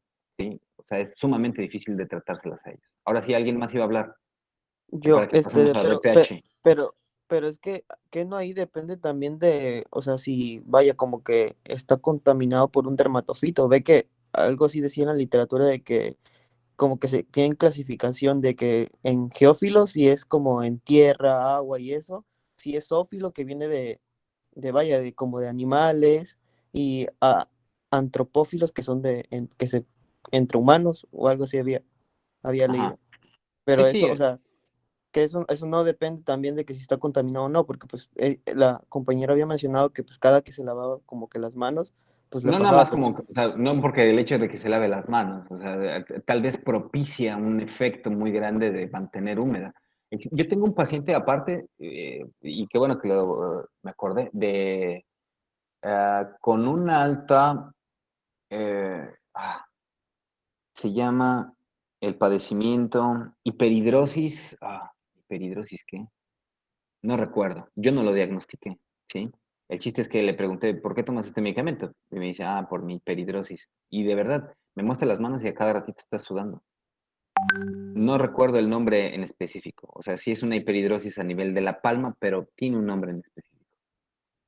Hay que ver si, ejemplo, este tipo de pacientes pueden tener el mismo factor de riesgo. Y también existe, por ejemplo, hiperhidrosis a nivel de los pies, y esos también son difíciles de tratar. ¿Ok? Bien, vamos a continuar ahora sí con, les digo, BPH, y por lo menos en BPH, perdón, ¿alguien iba a decir algo más? Sí, una última pregunta, doctor. Ajá. Disculpe. En la tiña versicolor, ¿cómo diferenciamos entre un vitiligo y tiña versicolor? Principalmente por la aparición de las lesiones. Ante una tiña versicolor, puedes hacer el raspado y puedes evidenciar que existe el hongo. Cuando tú haces un raspado en una lesión por vitíligo, que esa es una despigmentación, en el que se ve francamente que ya no hay presencia melanocítica, y eso usualmente se confirma por biopsia. O sea, son las grandes diferencias. Y créeme, la diferenciación es muy clara, por lo menos en la evidencia de las lesiones. ¿Sí? O sea, o piensas que es una tiña porque va apareciendo de poco a poco y porque la predisposición anatómica es de ese tipo y no tiende a ser en formaciones aisladas, son lesiones contiguas el vitíligo. Que si bien puede existir una lesión en la cara y otra a nivel genital, ejemplo, pero son lesiones contiguas, no están aisladas, no son como un puntito acá y otro puntito allá, ¿ok? Todo tiene esa parte de asociación de la clínica, ¿correcto? Doctor, una pregunta. Sí. ¿Por qué está relacionado el granuloma de Mahochi? Mencionaba ¿Granuloma eso. de qué? Mahochi. Lo mencionaba en Redbook. Ajá. Desconozco, te mentiría. Ok. Disculpe. Sí. Debe ser de Mahochi. Ajá. Granuloma majochi, no sé, lo voy a leer, ¿te parece? Pero no quiero decirte ninguna mentira, así es que mejor lo leo y te lo comento mañana, ¿va? Gracias. Bien, listo. Enfermedades genitourinarias. Vamos entonces a la primera. ¿Qué hay que decir con relación a esto nada más? Las enfermedades genitourinarias, ya no voy a entregar un preámbulo porque para eso les traté de pedir que hicieran su tarea con relación a la microbiota. Lo que tienen que tener muy en cuenta es que característicamente es más un efecto de más exponencial el efecto clínico en una mujer que en un hombre, por el hecho de tener muchísimos factores. Tener un mayor acortamiento, ejemplo, en la uretra, tener una cavidad más húmeda de lo que tienen los hombres, de tener una secreción mucosa más abundante, de tener una mayor proliferación a nivel de la microbiota, ¿sí? O sea, son varias cosas que juegan a favor de desarrollar con mayor probabilidad en las mujeres las infecciones genitourinarias que en los hombres. Y de ese tipo de factores hay que conocer cuáles pueden ser ubicuas y a lo mejor pueden generar una infección leve, cuáles pueden colonizar y cuáles a través de esa colonización pueden manifestarse como patología. Y de ahí, cómo pueden entonces las personas, ya en términos generales, controlar este tipo de infecciones y sobre todo identificarlas. Bien, la primera que vamos a ver, virus de papiloma humano. ¿Ok? ¿Qué hay que decir del virus de papiloma humano? Virus de papiloma humano es la infección de transmisión sexual más prevalente que existe, ¿sí? Es decir, no hay ninguna otra, o sea, si podríamos salvar en términos generales, es número 1, y número 2 viene siendo herpes. Pero hablar de virus de papiloma humano es en realidad hablar de una de las razones de mayor transmisión que existe a nivel global. Bien. ¿Qué podemos decir con relación antes de pasar a todo esto dentro de las generalidades? Que típicamente la mayor contaminación que existe a través de los seres humanos en realidad no es transmisión a través de secreciones, ¿sí? Sino es contacto a nivel de la piel. Esto es lo que más sucede, es decir, no es por el simple hecho de que una persona tenía a nivel seminal la afectación, que también pasa, ¿eh? Pero no, es más por un contacto de contigüidad o continuidad hacia las superficies de la piel. Y entonces vamos a explicar qué pasa con BPH. Vamos por lo menos a tratar de llegar a terminar la fisiopatología y vamos a ver si nos da tiempo para las manifestaciones clínicas para mañana, por favor, porque lo quiero discutir muy bien con ustedes, qué pasa con las técnicas de cribado, que es la citología exfoliativa con técnica de Papa Nicolau, cada cuánto se hace, por qué se hace así, y vamos a ver qué es bueno y qué es malo con relación a todo esto. Virus de papiloma humano. Es un virus generador de tumores de piel. Tumores, recuérdenlo, no hablamos de tumores malignos, sino en realidad de células que van creciendo y van teniendo un aumento de tamaño. La principal concepto que hay que entender del virus de papiloma humano es que produce tumores epiteliales y también produce tumores en membranas mucosas. Es decir, tumores en la piel y tumores en las mucosas. Bien, existen más o menos más de 100 tipos de virus de papiloma humano, de los cuales se menciona que se han estudiado y ya se han diferenciado genéticamente por lo menos 80. Bien, la clasificación de este tipo, ¿sí? ¿Quién habló? ¿O quién iba a preguntar algo? Soy yo, Nirvana. Adelante, Nirvana. Tengo una duda sobre la imagen que está proyectando la del virus del papiloma humano. Ajá. Disculpe, ¿en qué zona del cuerpo está esa imagen? ¿En qué zona creen? En el ano. En el ano, Ah, no. correcto. Son verrugas anales, ¿ok? Y a eso vamos, ¿ok? Lo que causa principalmente virus de papiloma humano. ¿Sí quedó claro, Nirvana? Creo que sí. o no sé si me escuchó, pero espero que haya quedado claro, es región anal.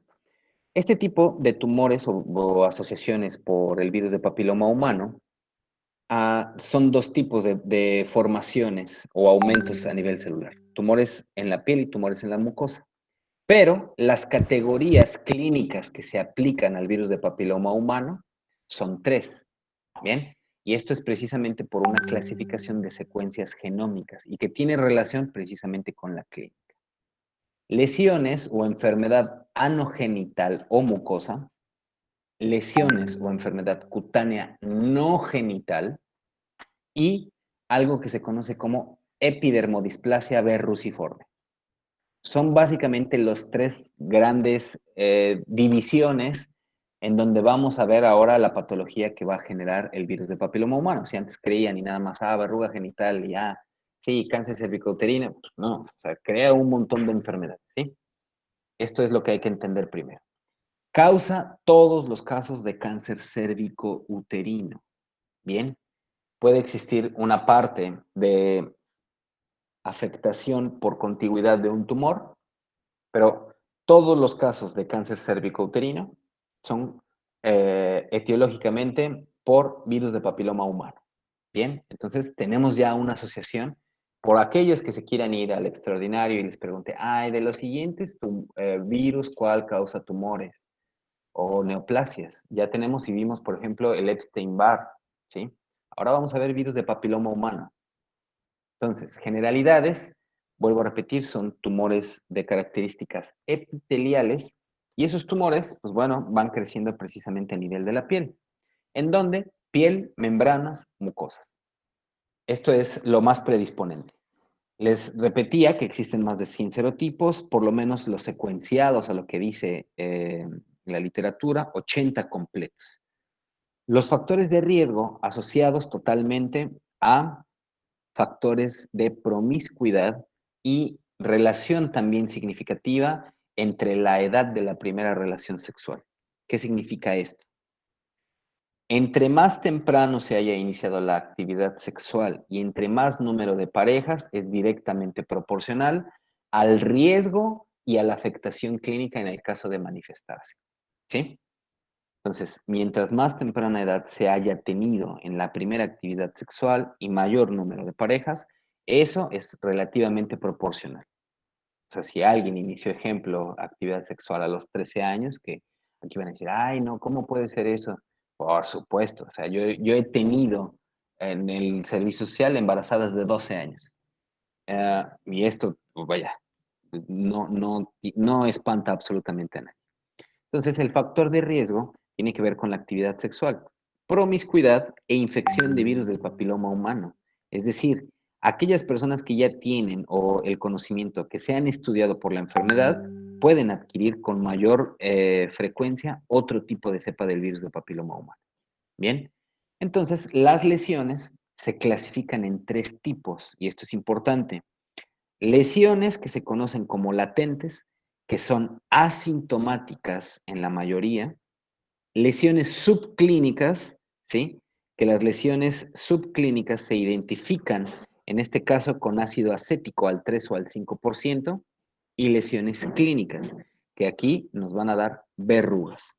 Entonces, tenemos 2 tipos de lesiones que son asintomáticas en la gran mayoría. Bien, las latentes y las subclínicas. Las lesiones clínicas son las que podemos visualizar, ¿sí? Y las lesiones latentes únicamente se pueden identificar mediante la determinación de ADN viral, ¿ok? Permítanme tantito, porque aquí hay un relajo con esto. ¡Macarena! Bien, lo siento, chicos, ¿sí? Bien, de la etiología, ¿qué hay que decir con relación a este tipo de virus? Es un virus que no está envuelto, es un virus que tiene una simetría y se le denomina simetría icosaédrica. Se habla de que tiene 72 capsómeros. Recuerden que los capsómeros en este caso van a rodear al genoma y el genoma tiene un ADN circular bicatenario. Bien, se habla inclusive que existen cerca de 8,000 pares de bases y básicamente tiene una diferenciación en 3 regiones el virus.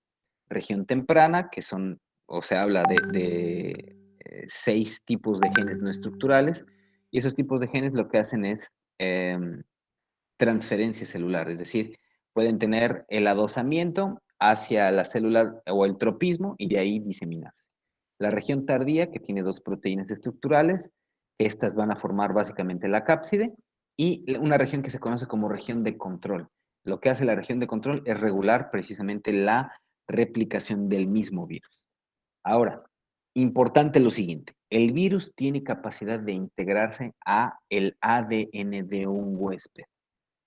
Entre se determine que el virus se ha interrelacionado con el genoma del huésped, mayor riesgo de una neoplasia. Primero de una displasia y después de una neoplasia, ¿correcto? Entonces, cada vez que nosotros tengamos lesiones displásicas, ¿qué dijimos que era una displasia? ¿Qué es una displasia? ¿Qué es una displasia, chicos? Es aumento de la cantidad de células. No. Cambian la forma de las células. Cambian las formas de las células, entonces la diferenciación es diferente. Nosotros llamamos una displasia a las anormalidades, sobre todo que afectan directamente a esa célula. Pueden existir alteraciones sí en tamaño, pero no se le llama en total a un tamaño. Pueden existir alteraciones en forma o alteraciones inclusive en la coloración a través de una solución que se le aplique. Eso es una displasia. Entonces, entre más riesgo de que se desarrolle una displasia, significará que el virus ya tiene una secuencia genómica integrada. ¿Ok? Doctor, ¿a cuánto dijo que es el ácido acético? ¿Al 3 o al 5%, ¿eh?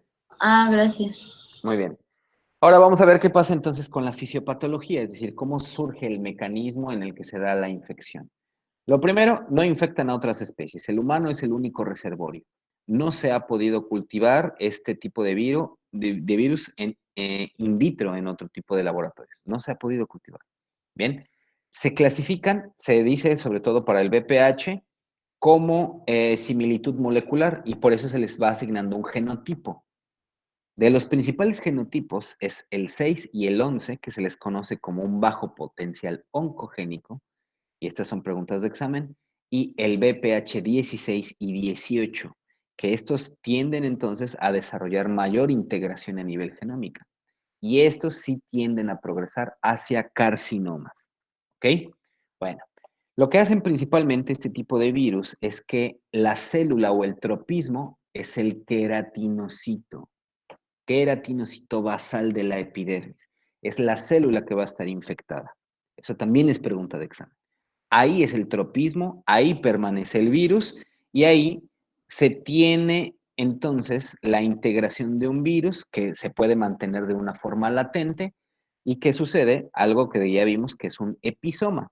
Bien, aquí básicamente cuando ya se crea el episoma se puede propagar a través de la piel. Por eso les digo, la mayoría de las formas de contagio no es a través de la vía sanguínea o de la vía parenteral en contacto sexual o a través de las secreciones vaginales o líquido seminal. No, sino que el virus está inmerso en la piel, ¿sí? En el queratinocito. Y de ahí, bueno, existe una alta progresión a desarrollar ya las lesiones típicas. Antes de pasar sobre todo a la alta progresión de la fase verrugosa, lo que hay que encontrar es que se integra o se puede integrar al huésped en su ADN y puede que no se integre. La diferenciación básicamente va a ser 2. Una que va a crear una replicación que se llama del genoma episomal y la otra una replicación desbocada. Ahorita les voy a explicar qué es esto, ¿sí? Lo que sucede es que ya empieza entonces una afectación a nivel de la piel, el queratinocito comienza entonces a generar una inflamación y ahí empieza a madurar, replicarse y madurar el virus. La capa queratínica o queratítica, ¿sí?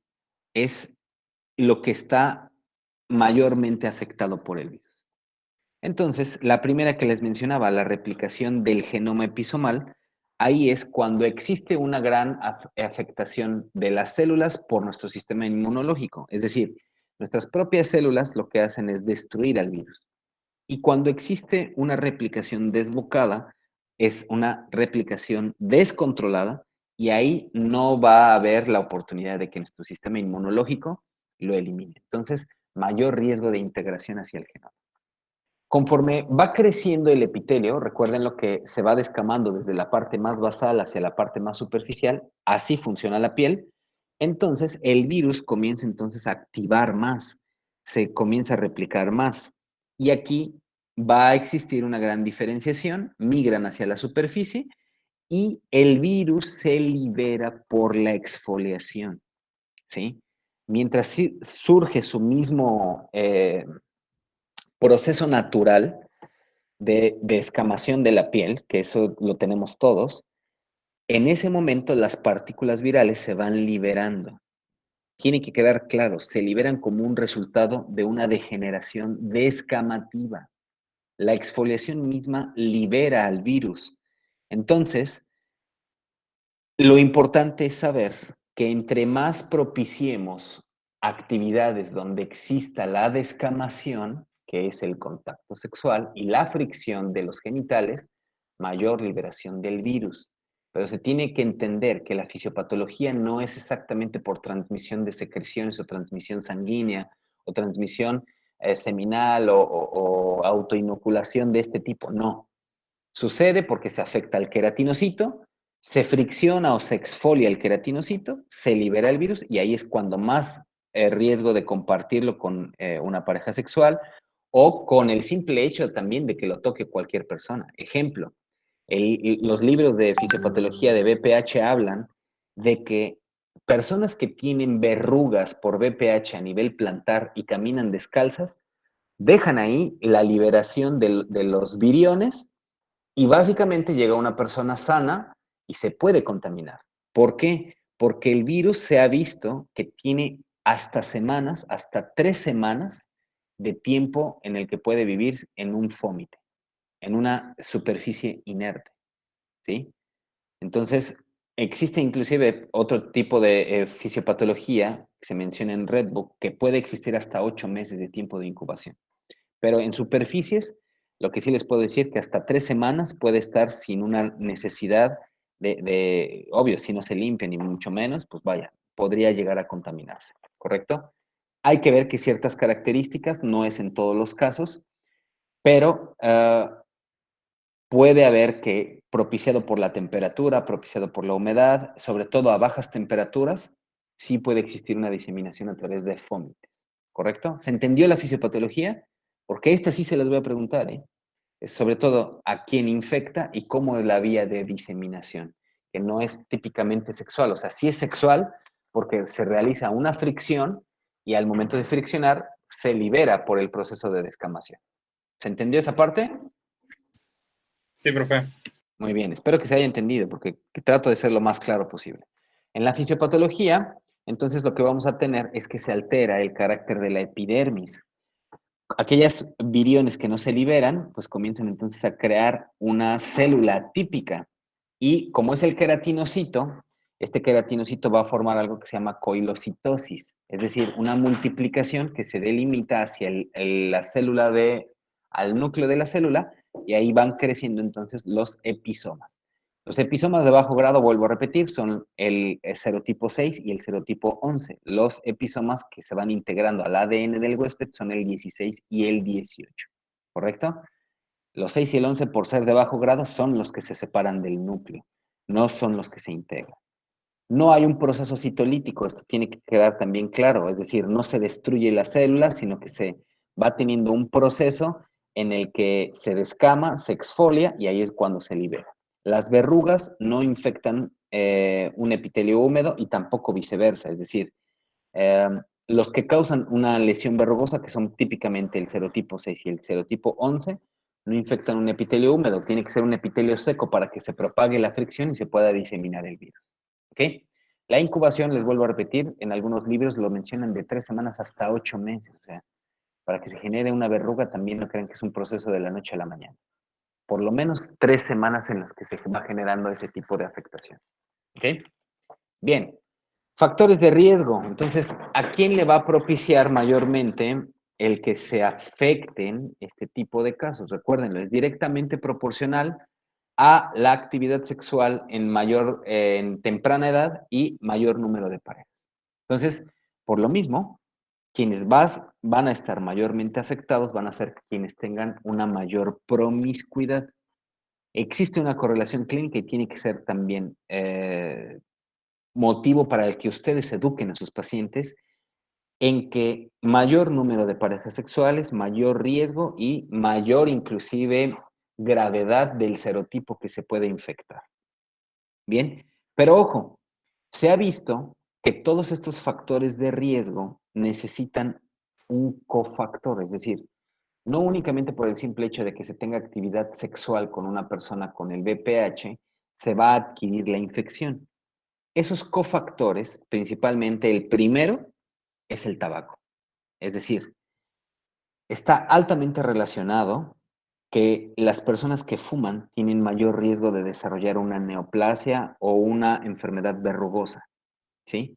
Se ha identificado carcinógenos a nivel del moco cervical. Entonces, hay otro tipo también de cofactores, como es la radiación, sobre todo la solar, o radiación de otro tipo, personas que están mayor expuestas, ejemplo, a laboratorios de imagen, situaciones hormonales, a métodos anticonceptivos, sobre todo, tienden a desarrollar más rápido las lesiones. Bueno, otro factor de riesgo que hay que tener en cuenta es el cáncer anal. Para este tipo de poblaciones está altamente relacionado con una actividad homosexual masculina. Aquí sí, no como por ejemplo lo que veíamos en las dermatofitosis. Aquí sí. Las personas homosexuales, sobre todo que tienden a desarrollar un coito anal receptivo, tienen mayor riesgo de desarrollar cáncer anal.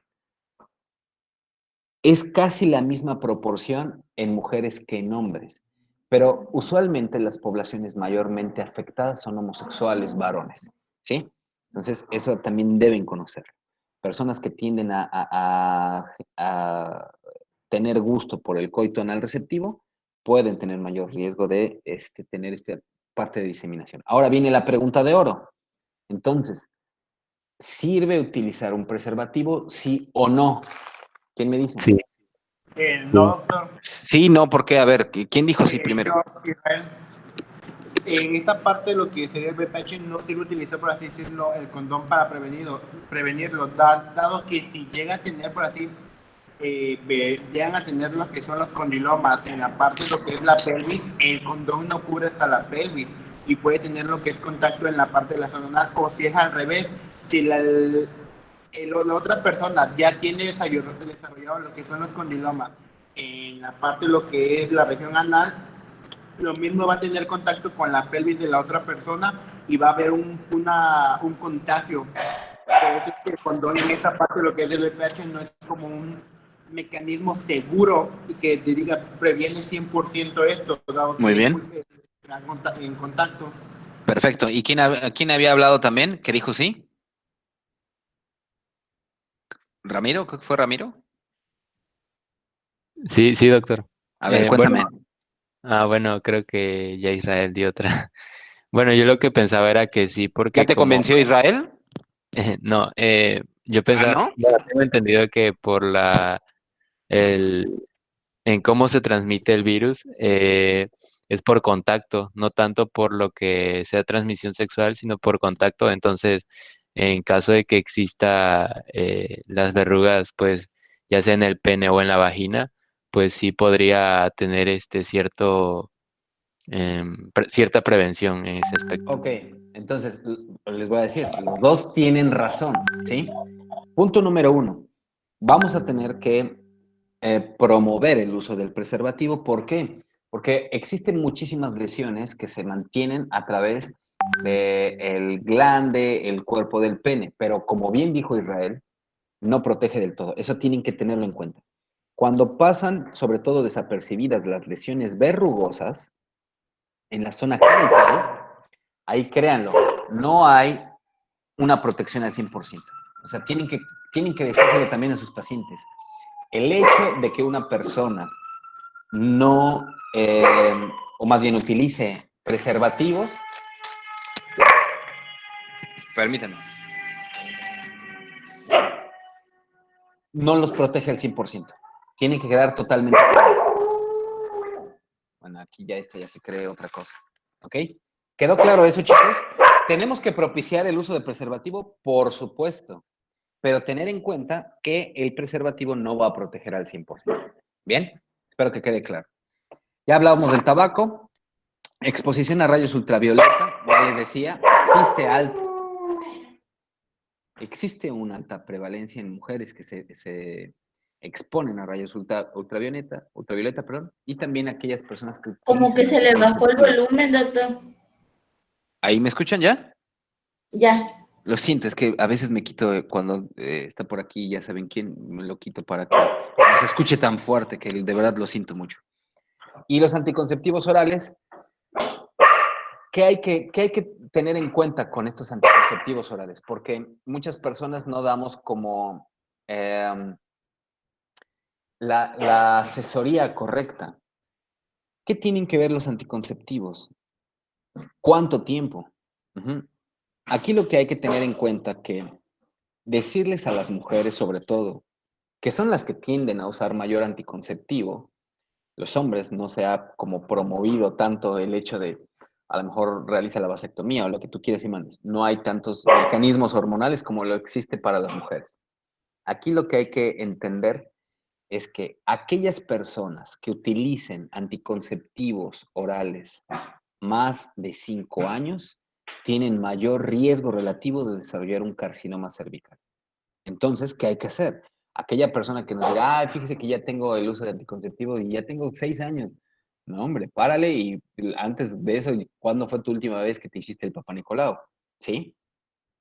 Esto es importante.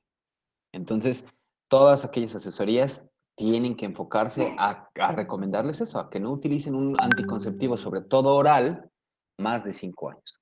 ¿Ok? Bien. Sí, adelante.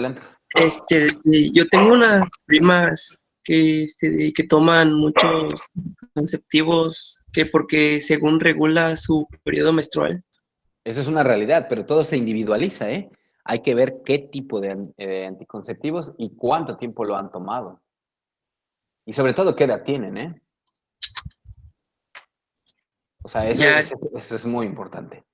Ya tienen como 2, 3 años tomándolo y son como una tiene 21 y una tiene 27. Muy bien, hay que ver que si ya se hicieron su Papá Nicolau. Sobre todo, ya las dos tienen que hacer el Papá Nicolau. ¿Correcto? Okay. Por eso quiero tocar mañana los temas de ¿qué pasa si una persona es virgen? ¿Le hacemos Papá Nicolau? No le hacemos Papá Nicolau. Todo eso mañana lo vamos a discutir. ¿Bien? Bueno, chicos, vamos a dejarlo aquí. Yo tengo algo que realizar ahorita. Ya son las 10 de la noche. Vamos entonces a ver manifestaciones clínicas para mañana y vamos a terminar con el diagnóstico y el tratamiento. Creo que es más provechoso que hablen, ¿eh? De verdad lo agradezco.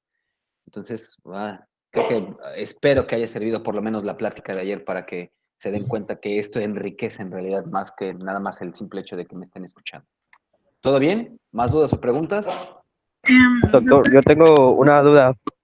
Ajá. Espérenme, déjenme cerrar esto y adelante, resolvemos esas dudas. Permítanme.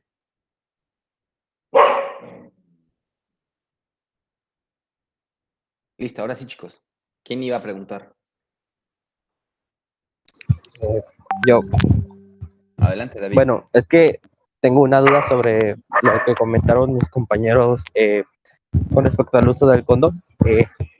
Pero bueno, mi duda es básicamente de que si es muy probable que ese virus pase a través de algún poro y que atraviese el condón por los microporos que tiene el condón o algo así.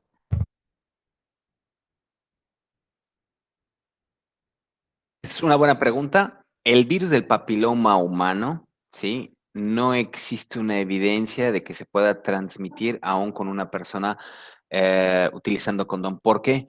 Porque recuerda que va implícita en la lesión del queratinocito, no en la lesión de una secreción. Entonces, el preservativo contiene precisamente la lesión de descamación, ¿sí? O sea, ahí no hay riesgo. Ojo, si la lesión viene siendo en una base y a partir de esa base no hay una protección y se tiene el contacto con una mucosa y piel seca de la otra persona, se puede crear la infección sin ningún detalle. ¿Ok? Doctor, Sí, adelante. este, Perdonen, voy a ponerle a mi micrófono mute porque aquí tengo, ya saben a quién. haciendo un poco de memoria, si mal no recuerdo, los preservativos femeninos tenían un poco más de eficacia que los masculinos con respecto a este tipo de lesiones. Tienden más eficacia hacia las mujeres, esto es una realidad. O sea, el uso de un preservativo femenino protege más a la mujer que el uso del preservativo masculino. ¿Ok? ¿Algo más? Doctor, no es sobre la clase, pero quería comentarle que mañana tenemos examen a las 9 con salud pública. O sea, a las 9 de la noche. Ok, entonces, Sí. América, qué grupos son? ¿El grupo A o el grupo B? Ustedes. Ambos grupos. O sea, ¿ambos grupos tienen? O sea, ¿los dos grupos tienen el examen Sí, a la misma sí hora? tenemos siempre juntos el examen, sí. ¿Tienen clase antes del examen? Es que a las 9 porque tengo compañeras de otras generaciones que tienen clase de 6 a 9. Ok, Entonces, a esa hora no se puede poner el doctor. y tienen libre mañana. Vamos a hacer una cosa. Mañana no vamos a dar la clase, vamos a darla entonces hasta el día jueves, pero lo vamos a dar más temprano. No sé si alguien tenga problema, vamos a iniciar a las 7. ¿Les parece? Ok. Si no tiene nadie conflicto, entonces creo que la podemos iniciar a esa hora, ¿les parece? Bueno, yo hoy debí de haber trabajado. Ah, y no fuiste a trabajar. Mal. Bueno, mal, no, es que ya de por sí había buscado quien me cubriera, pero no escuché que iba a haber clase, pero pues sí me conecté. Está bien, gracias. Gracias por Profesor, conectarte, pero permíteme, Leslie, tantito. Yo quiero que la gran mayoría no tenga problemas. Por ejemplo, ayer Leonardo me decía, yo también trabajo y etcétera. Si Leonardo en algún momento ya le dije se acerca conmigo, yo le puedo explicar lo que no haya escuchado y cómo hacerlo. Así para ti también, Paloma, ¿sí? O sea, si en algún momento tienes que trabajar, está bien, tienes que trabajar. No sé si puedes cubrir y puedes hacer que siempre te cubran, pero trabaja y cuando no veas algún tema, te comunicas directamente conmigo a través del correo y hacemos tal vez o una sesión y te explico, ¿bien? O sea, yo no tengo ese problema. No es que sea Bueno, una clase gracias. personalizada, pero sí trataré de ser más rápido, pero para que esas dudas no las tengas tú, ¿correcto? Sí, gracias. Muy bien. Y acuérdense que también tienen que leer, o sea, no nada más es simple hecho. Ahora sí, Leslie, perdóname. ¿a qué hora comentó que sería la clase? ¿A las 6? A las 7, a las 7. Ah, ok. A las 7, pero el día jueves, ¿correcto? Sí, es que a esta hora terminamos justo con la otra materia, entonces ya tendremos, porque creí que era a las 6 y ya chocaba con nuestra otra No, a materia. las 7, a las 7. Bien, espero que Ok. sí tengan examen mañana, porque creo que ya se los movieron, ¿no? O se los había, esta es la segunda fecha. Espero que tengan Ya van examen. varias veces que no lo mueven, profe. Una por Bueno, el médico, otra por la lluvia y otra porque se le fue la luz al profe. bueno, les deseo mucho éxito en su examen, chicos, ¿sí? Por favor, ya les he dado como varios tips. Lean detenidamente. O sea, no sé cuántas personas, tal vez si me enfocara y platicáramos personalmente todos aquí, me dirán, ay, sí, fíjese que no leí bien, no leí que no decía no leí que no. Lean bien. O sea, ustedes pueden ganarle como a su nerviosismo de realizar un examen. Créanlo, ustedes pueden, les va a ir bien, pero confíen primero en sus conocimientos. Y obvio, primero espero que los hayan obtenido y así van a poder responder de una forma adecuada. ¿Bien? Muy bien, chicos, entonces nos vemos el día jueves. Mucho éxito para su examen y cualquier cosa estaremos en contacto. Adelante, Cristina. Por la asistencia, o bueno,